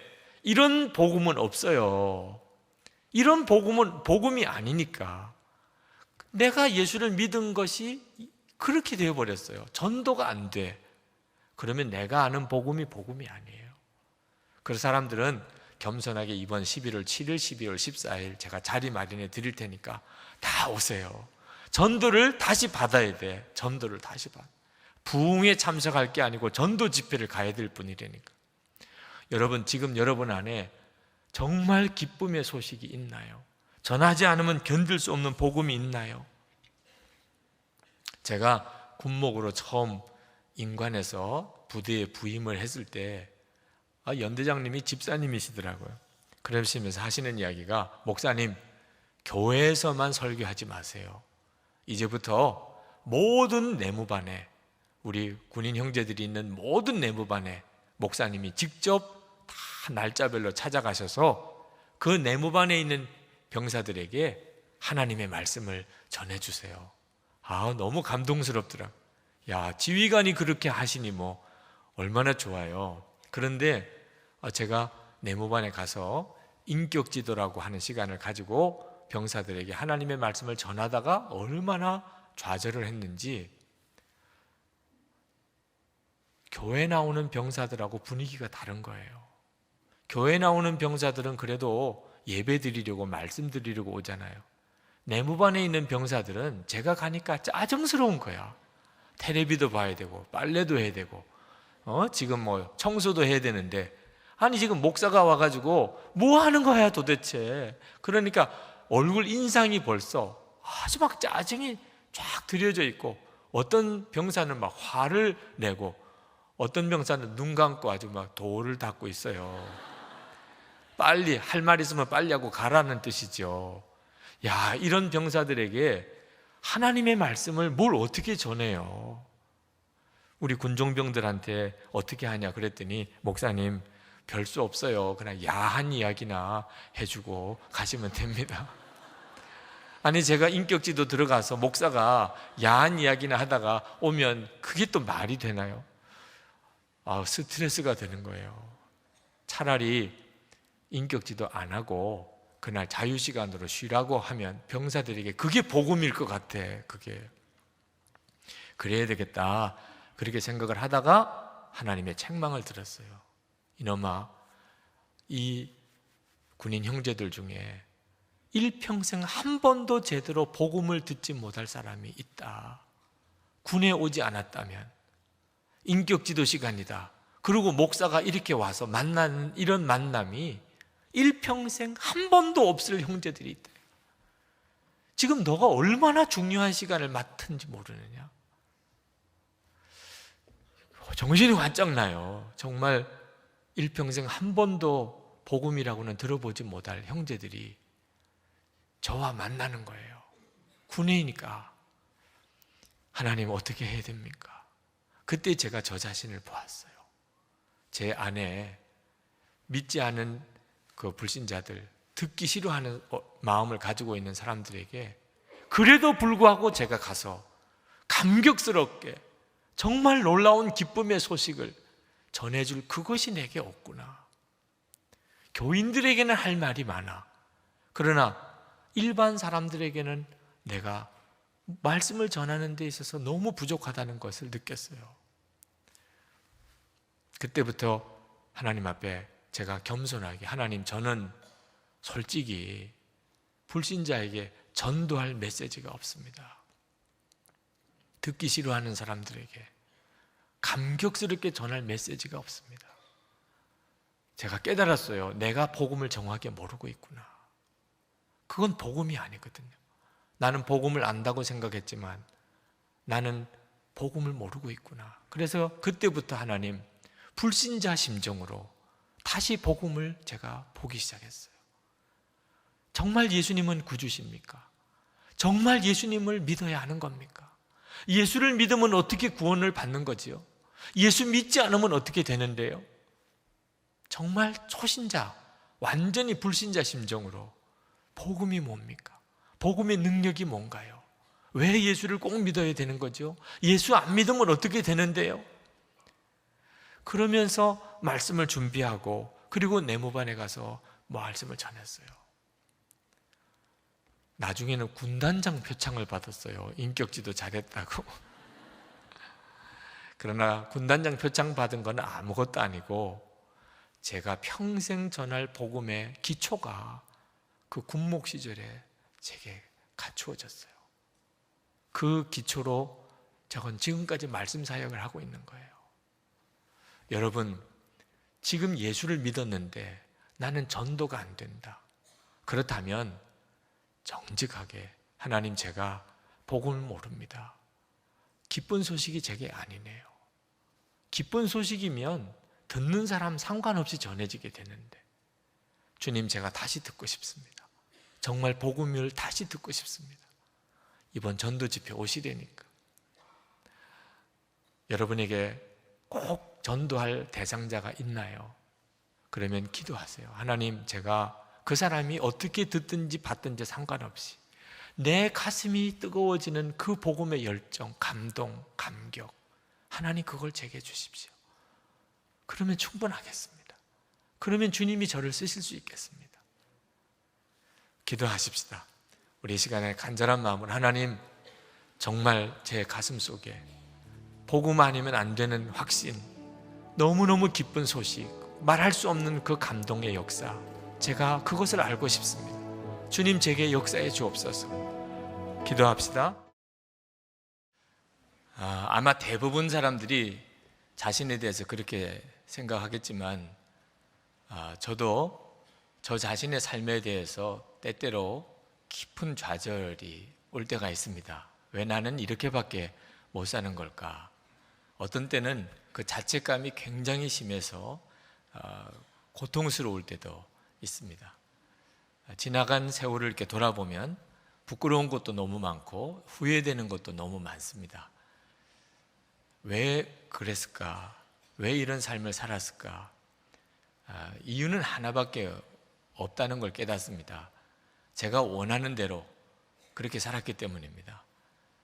제가 하고 싶은 거, 제가 되고 싶은 거, 제 육신이 끄는 대로, 제 눈에 보기에 좋아 보이는 대로 그렇게 살았습니다. 솔직히 말해서 다른 어떤 방법을 몰랐어요. 내가 생각하기에 좋은 길, 내가 하고 싶은 거, 내 느낌에 좋아 보이는 것을 택하는 거 이상의 무슨 방법이 있습니까?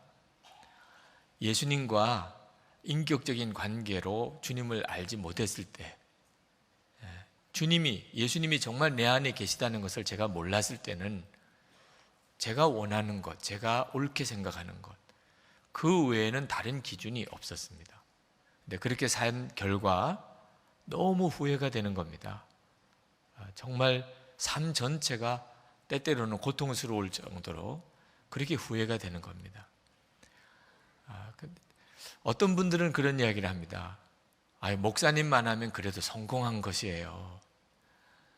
혹시 다른 사람들이 볼 때 제게 그런 면이 보인다고 한다면, 그렇다면 늦게이지만 제가 예수님 저와 함께 계신 거 깨닫고, 그리고 그 예수님과 친밀한 교제를 나누기 시작한 이후부터 몇 번 제 생각, 제 고집, 제 판단을 꺾고 예수님께서 인도하시는 대로 순종했던 그 몇 번의 순종 때문에 그래도 지금 이만큼의 또 제가 있다고 생각합니다.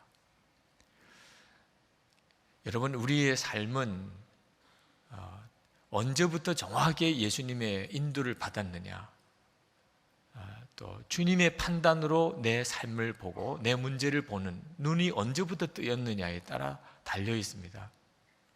저는 예수님을 인격적으로 알기 전에는 하나님의 말씀을 도무지 이해하기도 어렵고 또 그대로 살기가 참 어렵다는 생각을 했습니다.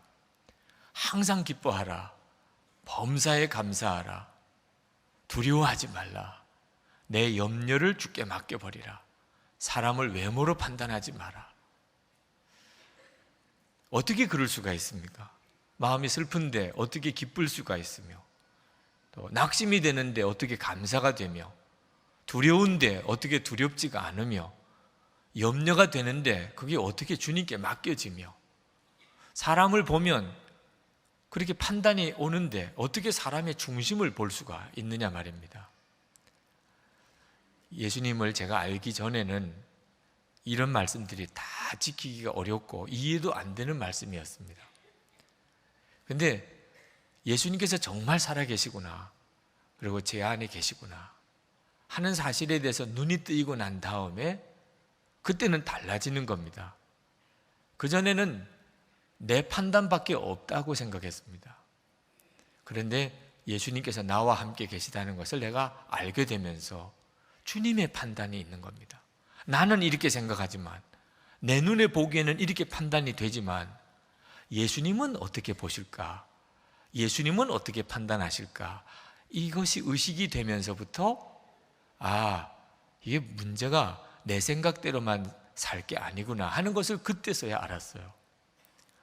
이사야 55장 8절 9절 말씀에 보면 여호와의 말씀에 내 생각은 너희 생각과 다르며 내 길은 너희 길과 달라서 하늘이 땅보다 높음 같이 내 길은 너희 길보다 높으며 내 생각은 너희 생각보다 높으니라. 정말 그렇다는 사실에 대해서 마음에 느껴진 것이, 예수님께서 저와 함께 계시다는 사실이 분명히 믿어진 다음부터입니다. 어떤 일을 보아도 내 생각도 있지만 주님은 뭐라고 생각하실까 하는 거죠. 저는 어떤 일을 판단하고 결정하는 일이 참 두렵다는 것을 점점 더 느낍니다.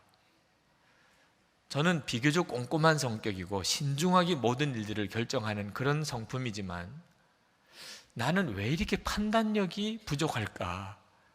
이런 생각할 때가 많습니다. 참 좋은 일이다, 너무 잘 됐다, 그랬는데 지나고 보니까 그것 때문에 너무너무 고통스러운 일이 생기는 일이 많고, 이건 정말 힘든 일이야, 이건 실패야, 이건 좌절이야, 그랬는데 지나고 난 다음에 그 일이 감사의 제목이 되고 간증거리가 된 일이 너무 많은 겁니다. 사람을 볼 때도 이 사람은 정말 믿을 만해, 큰 일꾼이 되겠어, 그랬는데 지나고 난 다음에 너무 실망을 하고 전혀 기대도 안 하고 관심도 없었던 사람이 지나고 나니까 너무 귀한 분이에요. 야, 세상에 이렇게 좋은 분을 내가 만나다니. 그러니 제가 뭘 판단한다는 것이 두려운 겁니다. 지나고 나면 다 뒤집어지는 일이 많으니까 말입니다. 저는 선한목자교회 담임 목사이기도 하고 어떤 때는 중요한 결정을 내려야 될 일들이 많습니다. 결과를 책임져야 하는 거죠. 그래서 더 두려운 거예요. 어떤 일을 결정할 때 저 나름대로 생각과 판단이 있지만 이것이 진짜 옳은 판단일까? 그래서 기도하게 됩니다. 정말 간절히 무섭게 기도하게 돼요. 주님은 어떻게 판단하십니까? 주님의 생각은 어떻습니까? 결과를 책임져야 될 일일수록 더 그렇습니다. 저와 주님이 함께 계시다는 것을 정말 느끼니까 더 간절히 주님께 기도하게 되는 거죠. 오늘 우리가 읽은 이 본문 말씀은 사도 바울이 고린도에 가서 전도를 했을 때 그때의 기록입니다. 사도 바울이 고린도에 가서 처음 전도했을 때 대단히 두려웠다고 그랬습니다. 그 내용은 고린도전서 2장 3절에 나옵니다. 내가 너희 가운데 거할 때에 약하고 두려워하고 심히 떨었노라. 사도 바울은 고린도에 처음 가서 복음을 전하려고 할 때 굉장히 두려웠다고 그랬습니다. 그럴 만도 합니다. 사도 바울이 성령의 인도를 받아서 아시아에서 유럽으로 건너가서 전도를 하게 되는데 가는 데마다 어려움을 겪었어요. 빌립보에서는 매 맞고 감옥에 갇혔죠. 데살로니가에서는 깡패들이 사도 바울을 내쫓았지요. 베레아에까지 깡패들이 쫓아와서 전도를 해방하지요. 겨우 혼자서 아데네로 갔는데 그곳에서 열심히 전도를 하긴 했지만 결국은 논쟁거리만 되고 전도 결실이 없이 너무너무 쓸쓸한 마음으로 좌절감에 사로잡혀서 고린도로 온 거예요. 근데 고린도에 와 봤더니 고린도는 당시에 로마 시대에 로마 다음으로 크게 번성한 도시인데 황제 숭배의 본산이에요. 우상 숭배가 가득한 도시입니다. 게다가 아주 음란한 도시예요. 비너스라고 하는 여신을 섬기는 신전이 있는데 여사제들이 1000명이 됩니다. 그 여사제들이 사실은 다 창녀들이에요. 그게 당시의 종교 의식입니다. 그래서 그때 당시에 고린도 사람 같다는 말은 음란 방탕한 사람이다, 이런 뜻의 속어예요. 그런 도시인 거예요. 가서 전도를 하려고 하니까 전도가 될 것 같지 않은 도시인 겁니다. 그래서 사도 바울이 고린도에 가서 너무너무 마음이 두렵고 떨었다는 거죠. 그때 하나님께서 사도 바울에게 위로를 주십니다. 용기를 주시는 거죠. 이 고린도에 와서 평생의 동력자를 만납니다. 너무너무 좋은 사람, 사도 바울에게 그처럼 위로가 될 수가 없는 이런 사람을 고린도에서 만나요. 브리스길라와 아굴라 부부입니다. 이 부부를 만날 때의 사정은 좀 서글픈 일이에요. 고린도에 왔지만 사도 바울을 위해서 집을 제공해 주는 데도 없고 먹을 것을 주는 사람도 없고, 천상 사도 바울이 스스로 일을 해가지고 거기서 전도를 해야 되는데, 자, 사도 바울이 할 수 있는 일이라고는 천막 만드는 일이 하나 있었습니다. 그래서 천막집에 가면 그러면 아르바이트라도 할 수 있을까? 그리고 시장에 나왔다가 천막집이 있어서 갔더니 거기서 브리스길라와 아굴라 부부를 만난 겁니다. 그래서 그 집에서 묵으면서, 그 집에서 자면서 밥을 먹고 그리고 일을 하면서 이제 동업자도 되고 동력자도 되었어요.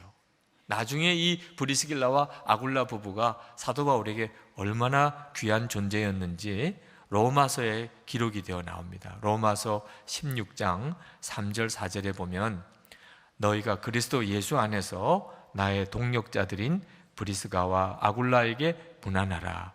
저희는 내 목숨을 위하여 자기의 목이라도 내어 놓았나니 나뿐 아니라 이방인의 모든 교회도 저희에게 감사하느니라.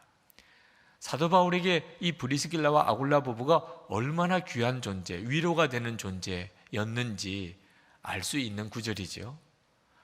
아니, 어떻게 자기 목도 내어놓을 정도로 그렇게 사도 바울을 위할 수가 있냐 말입니다.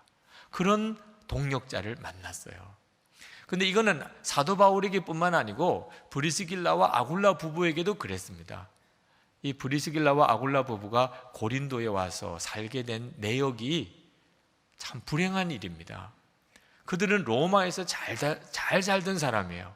로마에서 장사를 크게 잘하던 사람인데 글라우디오 황제가 로마 황제가 되면서 이 로마에 있는 모든 유대인들을 재산도 몰수하고 그리고 다 내쫓아 버렸어요. 그래서 이 브리스길라와 아굴라 부부가 로마에서 쫓겨나게 된 겁니다. 재산 다 잃어버리고 피난을 오다가 정착한 곳이 고린도예요. 그러니 이 브리스길라와 아굴라 부부에게 고린도라는 도시가 좋은 도시일 수가 없지요. 그들에게는 상처의 도시입니다. 그런데 여기서 사도 바울을 만난 거예요.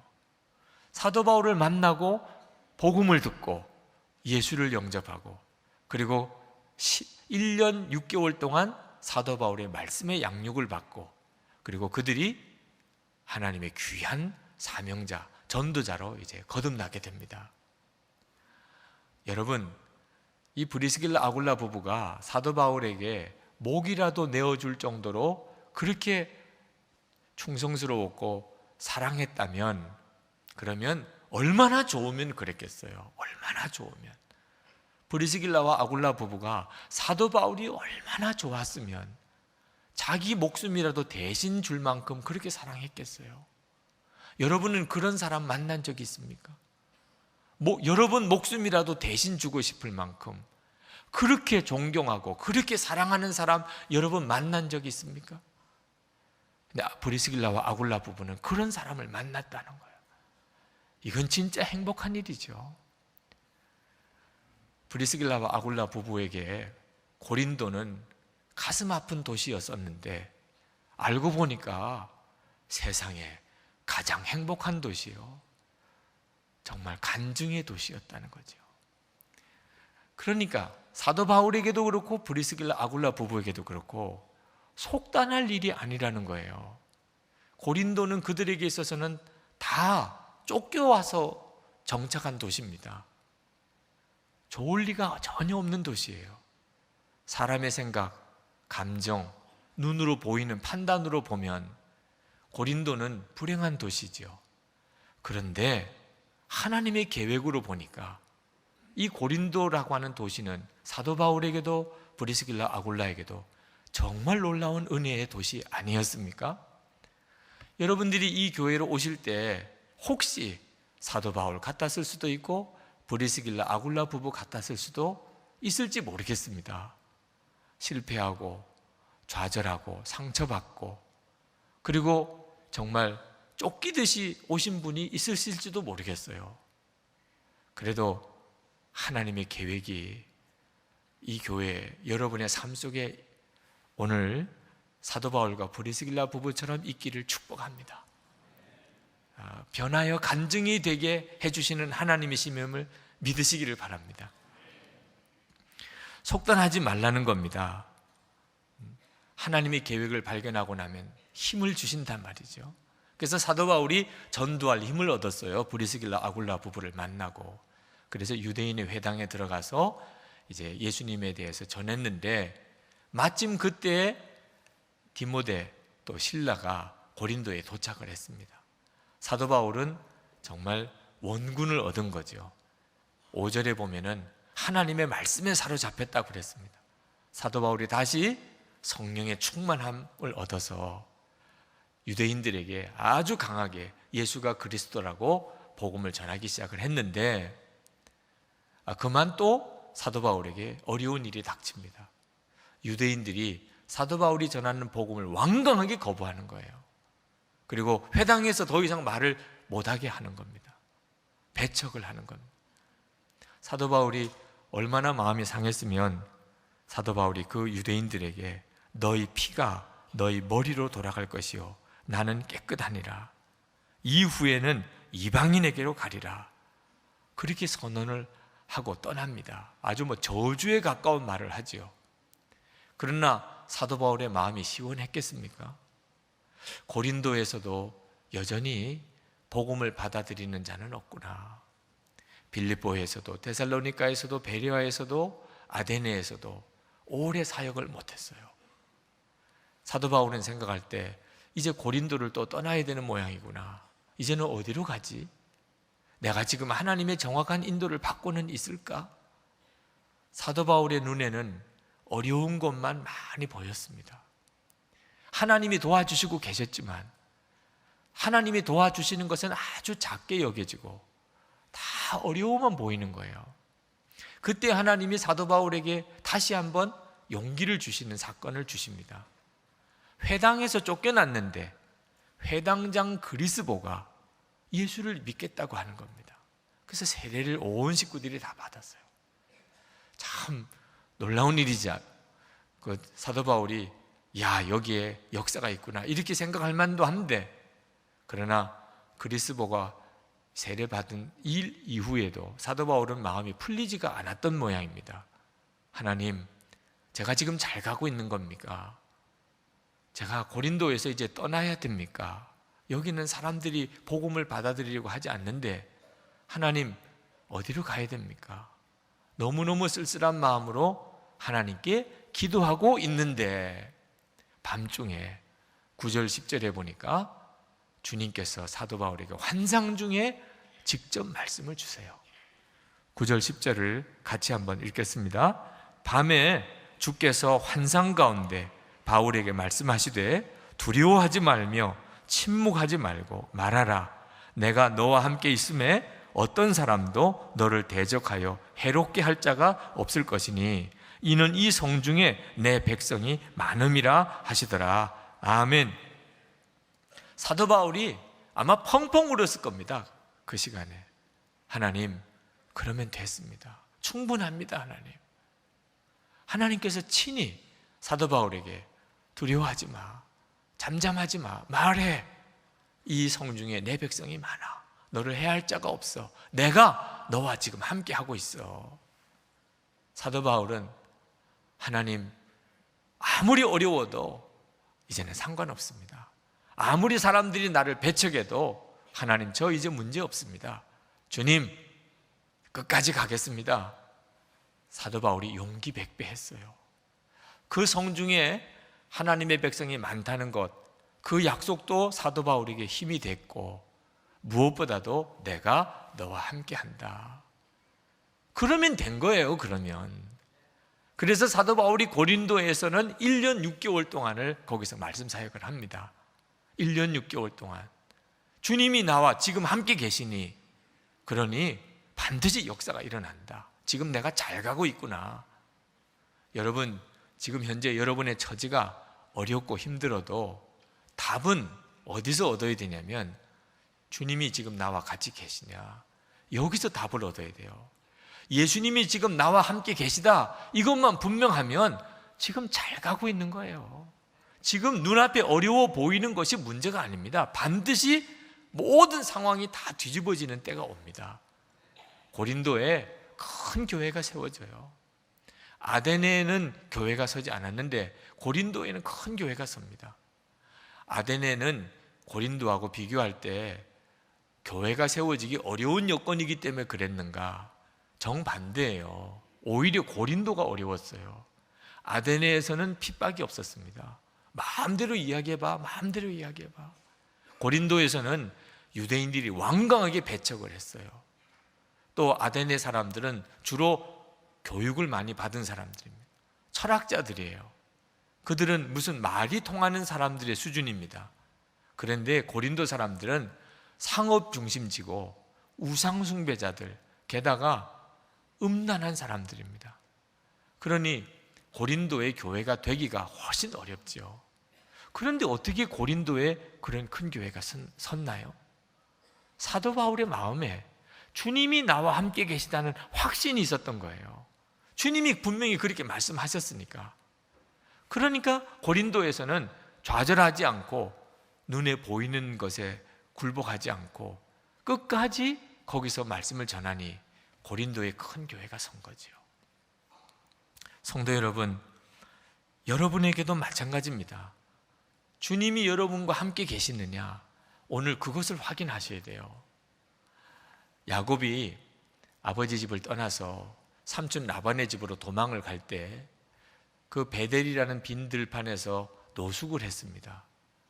얼마나 두렵고 얼마나 고독하고 얼마나 막막했겠어요? 그런데 그때 하늘 문이 열리면서 하나님의 보좌를 발견하게 됩니다. 하나님의 보좌를 보고 하나님을 만나요. 그리고 야곱이 완전히 달라졌습니다. 벌떡 일어났어요.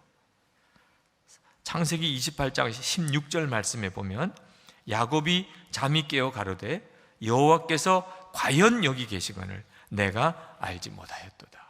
하나님이 나와 함께 계시는구나. 그러고 나니까 두려울 것도 없고 답답할 것도 없고, 아, 내가 지금 잘 가고 있는 거구나. 야곱의 삶에 변화가 일어난 거죠. 오늘도 주님이 나와 같이 계시는구나, 여러분의 마음에 확신이 오면, 그러면 여러분의 삶에 모든 것이 다 달라 보이기 시작합니다. 그렇다면 주님이 정말 나와 함께 계시는 걸까요? 여러분 중에 어떤 분들은 목사님, 저는 그걸 잘 모르겠습니다. 예수님이 진짜 나와 같이 계시는지, 어디 가야 정말 그 주님을 만날 수 있는지 저는 그걸 잘 모르겠습니다. 그런 분들이 있으실 겁니다. 성 어거스틴이 그가 젊었을 때 굉장히 방황했습니다. 그는 어떤 타락하는 어떤 본성으로 방황한 게 아니고 그는 진정한 종교를 찾았어요. 참신이 어디 있을까? 진리가 뭘까? 그런 갈망이 그 마음을 가득 채우고 있었습니다. 그러나 그는 주님이 함께 계시다고 하는 사실에 대해서는 믿지 못했어요. 이 종교에도 가보고 저런 철학도 들어보고 그러다가 어떤 때는 이단에 빠지기도 했습니다. 그리고 그가 나중에 예수를 믿고 그리고 그가 고백록을 씁니다. 그때 그가 뭐라고 썼느냐? 내가 하나님을 찾아 이곳저곳 돌아다녔지만 하나님은 늘 내 옆에 계셨다. 그렇게 고백했어요. 어거스틴이 자기가 하나님이 어디 계신가? 하나님, 정말 참 하나님이 어디 계십니까? 그러면서 그가 방황하고 살았어요. 그런데 나중에 그가 예수님을 영접하고 영적인 눈이 뜨이고 보니까 하나님은 언제나 자기와 같이 계셨더라는 거예요. 자기가 방황할 때, 정말 부끄럽게 살 때, 그때도 하나님은 언제나 자기와 같이 계셨더라. 여러분, 그렇습니다. 예수님은 지금 여러분 안에 계세요. 여러분과 같이 계세요. 여러분이 그 예수님을 보지 못해도, 여러분이 주님의 음성을 듣지 못해도, 여러분이 주님이 여러분과 같이 계시는 것을 느끼지 못한다 하더라도 그런 분이 있으십니다. 지금 이 자리에. 나는 모르겠어. 도무지 예수님이 나와 같이 계신지 난 도무지 모르겠어. 그분들도 진리는 정확해요. 예수님은 지금 여러분과 같이 계세요. 여러분이 오늘 이 예배당에 오신 것 자체가 주님이 여러분 안에 계셔서 여러분을 인도하지 않았다면 있을 수가 없는 일이에요. 여러분은 놀라운 증거 속에 있어요. 단 하나 문제는 하나님이 계속해서 여러분에게 내가 여기 있어, 내가 너와 함께 있어 사인을 주셔도 우리는 하나님이 주시는 사인을 작게 여겨요. 우리 눈앞에 보이는 세상, 그건 너무 커 보입니다. 그래서 우리는 언제나 주님 어디 계신가요? 정말 나와 같이 계신가요? 그러고 있는 거예요. 사도 바울이 하나님이 계속 사인을 주시고 계실 때도 사도 바울도 마음이 답이 없었어요. 하나님께서 그 사도 바울을 결국은 만나 주실 때 그는 완전한 확신 위에 섰죠. 주님은 오늘도 우리에게 그렇게 하기를 원하십니다. 여러분, 성령 충만한 교회는 어떤 교회일까요? 찬송도 크게 부르고 기도도 크게 하고 전도도 열심히 하는 이런 교회가 성령 충만한 교회일까요? 겉으로 보면 그렇지요. 그러나 진정한 기준으로 보면 성령 충만한 교회는 성령님이 함께 계시는 것을 정말 믿고 그 성령님에게 온 교회가 순종하는 교회가 성령 충만한 교회입니다. 사람의 생각으로 교회 일을 결정하지 않고 성령님께서 함께 계심을 정말 믿고 성령님에게 순종되어질 수 있는 교회가 성령 충만한 교회예요. 성령 충만한 성도는 어떤 성도일까요? 늘 기쁘고 두려운 것도 없고 슬픈 것도 없고 염려도 없고 항상 찬송하고 항상 기도하고 유혹도 받지도 않고 죄 짓는 일도 없고 싸우는 일도 없고 화나는 일도 없고 이런 사람이 성령 충만한 사람일까요? 그렇지 않습니다. 성령 충만한 사람도 똑같이 정상적인 사람입니다. 슬프기도 하고 두렵기도 하고 화날 때도 있고 유혹도 받아요. 이쁜 사람 옆에 있으면 마음이 흔들려요. 이쁜 사람이 옆에 있는데 마음 안 들리면 사람도 아니잖아요. 똑같아요. 죄의 유혹도 똑같이 받고. 뭐가 하나 다른가? 예수님께서 나와 함께 계신 것을 분명히 알고 그 예수님께서 판단하시고 지시하시는 대로 순종하는 것 하나가 다른 거죠. 예수님께서 나와 함께 계심을 분명히 알고 그 예수님에게 순종될 수 있는 사람이 성령 충만한 사람이에요. 그때부터 그 사람을 통해 주님의 역사가 나타나니까 그러면 어떻게 예수님께 그렇게 순종하고 살 수 있는 거지요? 어떻게 예수님의 지시와 인도함을 정확하게 받을 수 있을까요? 여러분이 한 가지 분명히 믿으셔야 돼요. 내 생각과 예수님의 생각은 다르다는. 내 생각과 예수님의 생각은 달라요.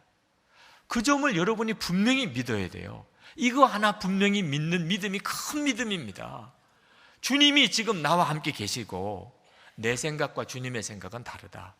이 점을 여러분이 정말 분명히 믿으면 기도 안 하고 견딜 수가 없어요.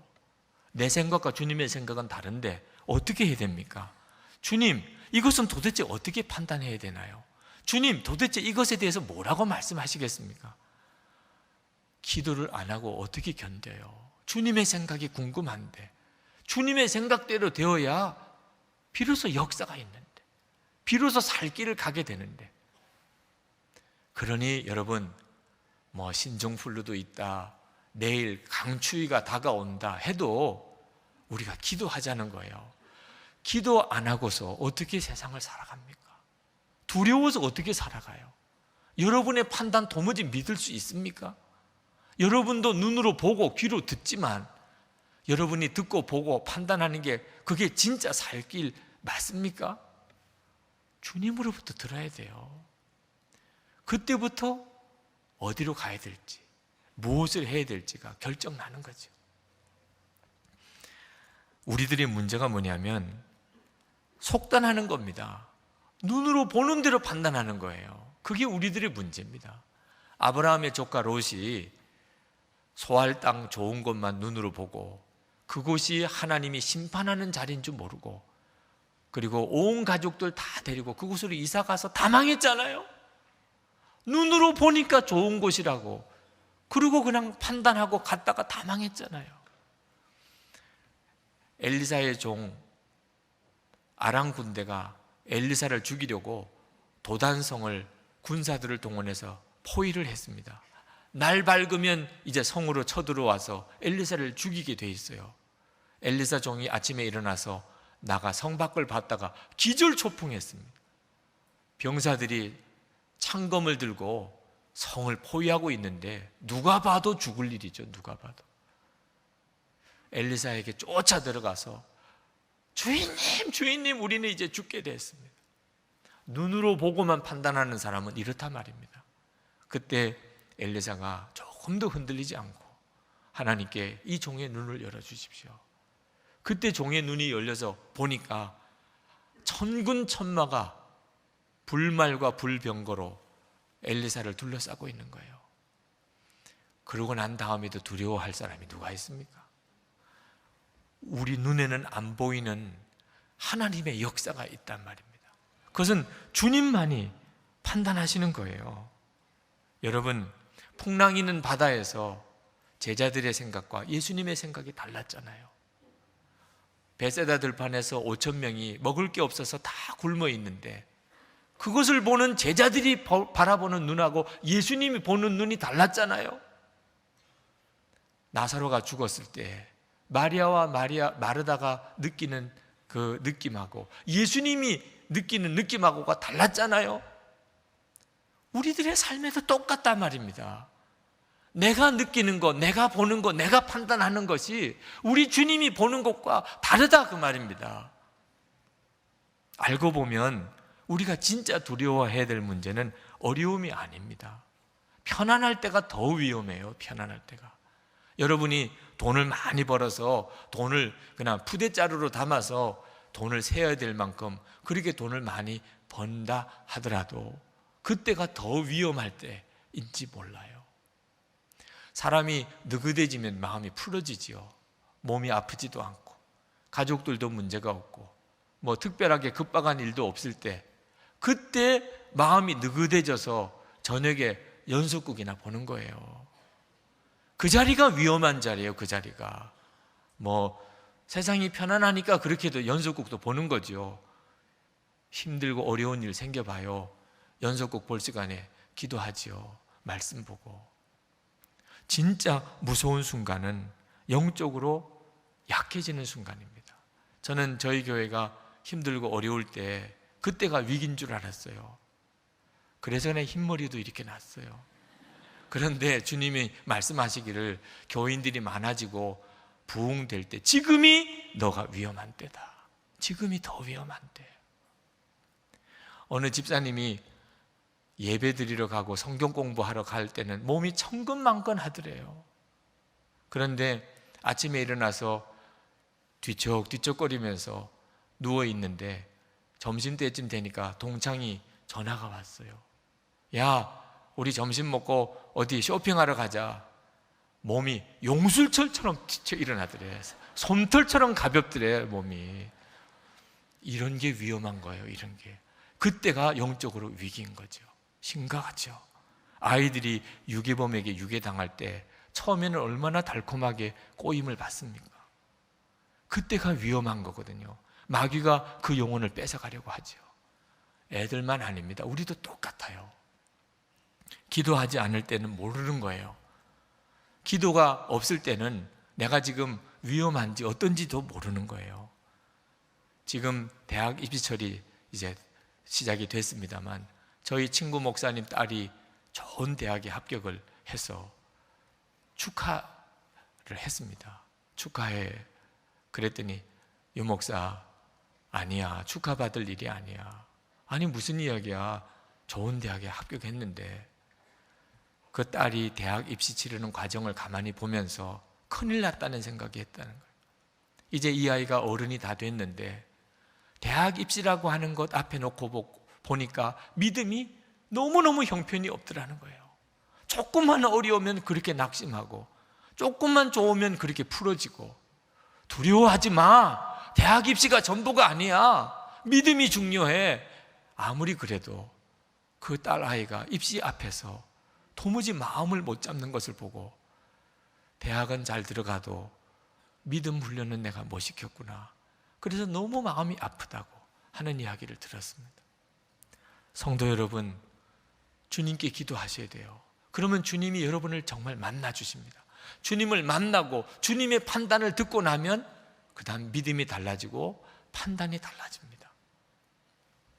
지난 성령 금요 성령 집회 때 기도받으러 나온 분들 중에 키가 큰 남자 형제가 한 분 있었어요. 기도 제목이 있으시냐고 물었습니다. 그랬더니 목사님, 저는 찬양 사역자입니다. 저는 많은 사람들 앞에 찬양을 인도하고 메시지를 전하는 사람입니다. 그런데 저는 목사님 위선자입니다. 저는 제 스스로가 하나님 나와 함께 계신 것을 믿지 못합니다. 사람들 앞에서는 그럴듯하게 말하고 찬양까지 인도하지만 저는 제가 믿음이 없습니다. 저는 위선자입니다. 제가 지금 이렇게 기도를 받으러 나온 이것도 저에게 있어서는 위선인지 모르겠습니다. 그러면서 울어요. 제가 그 형제의 손을 붙잡고 주님을 갈망합니다. 무서운 죄책감 때문에 믿음이 무너졌습니다. 주님이 함께 하시는 증거를 그토록 소원합니다. 역사해 주십시오. 그럴 때 성령께서 그를 사로잡아서 성령이 임하는 역사를 주셨습니다. 이분은 기도받으러 나올 때까지도 마음에 갈등이 심했어요. 내가 이렇게 기도를 받으러 나가는 것도 위선이다. 너는 믿음이 없어. 마귀가 무섭게 그를 정죄하고 그를 조롱했어요. 아마 그는 어떤 죄 문제 때문에 그만 영적으로 확 꺾어졌던 모양입니다. 그러나 성령께서는 그를 다시 살려내고 일으켜내려고 계속해서 그에게 도전하셨어요. 성령께서 역사하지 않았다면 눈물로 나와서 기도할 사람은 아무도 없습니다. 성령의 인도하심을 그는 순종할 수 있었기 때문에 그는 다시 회복을 얻었던 거죠. 오늘도 여러분의 마음에 성령께서 계속해서 이끄십니다. 그것을 여러분들이 다 느끼고 계세요. 그걸 붙잡으셔야 돼요. 주님이 여러분을 이끄시고 계세요. 주께 순종하고 나가셔야 돼요. 주님의 판단이 여러분에게 분명해야 합니다. 그래야 여러분이 삽니다. 할렐루야. 오늘 성찬이 주님을 만나는 시간이에요. 성찬이야말로 정말 주님이 여러분과 함께 계시다는 것을 보여주는 가장 확실한 은혜입니다. 성찬을 통해서 주님을 바라보는 눈을 뜨시기를 축복합니다. 이번 새벽기도에 오셔서 여러분 안에 주님의 생각, 주님의 판단을 회복하는 그런 놀라운 은혜가 있기를 축복합니다.